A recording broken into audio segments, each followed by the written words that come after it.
நடிகர் போண்டாமணி இதுவரை 175 திரைப்படங்களில் நடித்துள்ளார். இலங்கையிலிருந்து நடிப்பதற்காகவே தமிழ்நாட்டிற்கு குடிபெயர்ந்துள்ளார்.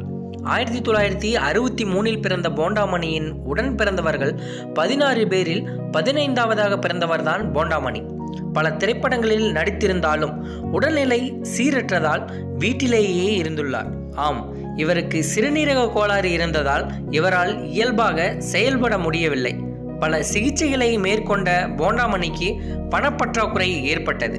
சினிமா பிரபலங்களான ரஜினிகாந்த், தனுஷ், விஜய் சேதுபதி ஆகியோர் உதவிகரம் நீட்டியுள்ளனர். இருந்தாலும் மாற்று சிறுநீரகத்திற்காக காத்திருந்த போண்டாமணிக்கு கடைசி வரை கிடைக்காமல் போனது.